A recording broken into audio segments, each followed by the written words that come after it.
Hey everyone, it's Billy Hale and I have a very awesome thing to share with you. Now I know what you're thinking. You're thinking, Jim, this is some sort of thing where you hold a snake up real close to the camera and it makes a snake look gigantic. That is not the case. I'm going to put this on my knee. This is like an inch away from my chin. Look at the ears. This guy would have gotten picked up, not picked up, but picked on at a playground. So the story is I was on eBay looking up the term semi-hollow body and I stumbled across this guy, and then I realized this guy was around the Nashville area, so I started Googling because there was no information. I couldn't even find out who the maker was. Turns out the man's name is Yerby, and these are Yerby guitars, Y-E-R-B-Y.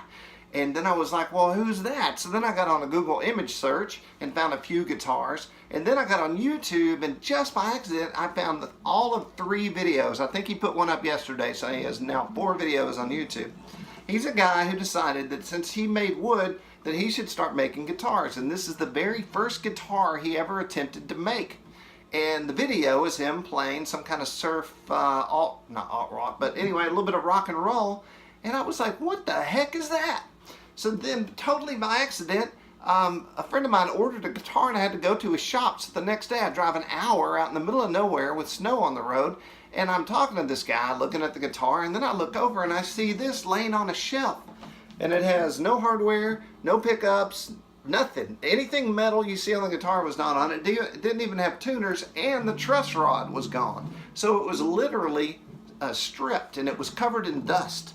And I said, well, is that the guitar from that YouTube video? And he said, that's the first guitar I ever made. And every time I played it, people would make fun of it. So I just put it on the shelf. He said he spent 2 months building this guitar.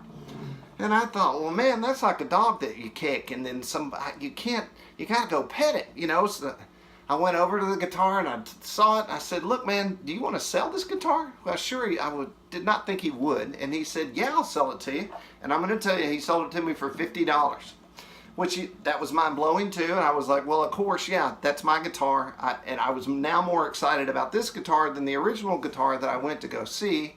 So when I got home, I started researching everything, and I had most of these parts at the house. A few things I had to get, like this Chinese Bigsby, which apparently works fine. I'll let you know in the future. And these Chinese pickups, which I picked because, check it out, it's like no pickup hole I've really seen before. It's a black hole, and these things float in it, and they live on these big metal pieces that have, I wasn't exactly sure how he had them, but I redid them both in a different way so they floated and could be adjusted and held the pickups in securely. And then the pickups are made to match that black hole because they're black and chrome. Then I found the tuners that he originally had on these and ordered them. And then he not only made the body, which is pretty awesome if you were here in person, he made the neck. And so I thought, well, man, when I get done with all this and have it all strapped up and ready to roll, who knows if it'll actually play, you know, or play like something you'd want to play. I don't know.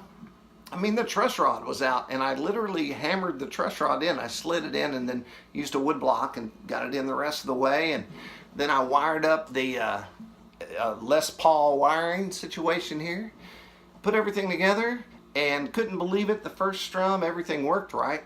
And anyway, it's a functional guitar. It is the biggest 335, I gotta say, top 10 functioning biggest 335 in the world. That's a guess. You can't hold me to that because I don't know if I can prove it.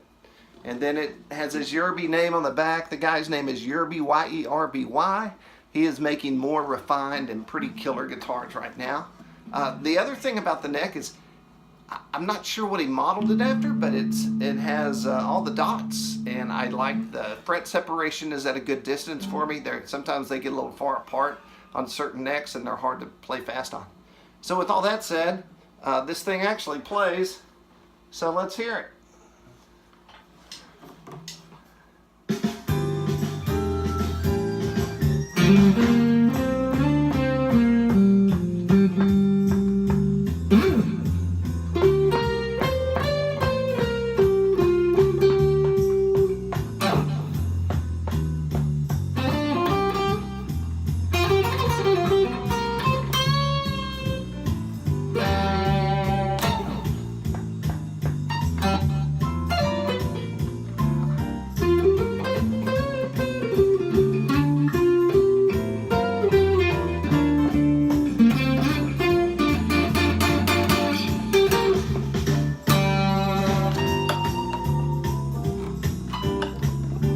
little bit of a fret access problem here. I hate it when my hand slams into the wood going for the note.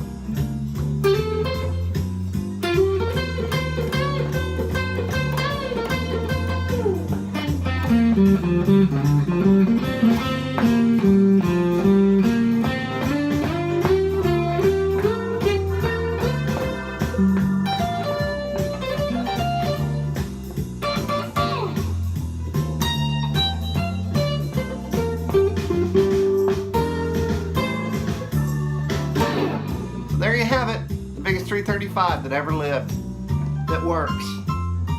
It's available for modeling, magazines, country music videos, whatever you got.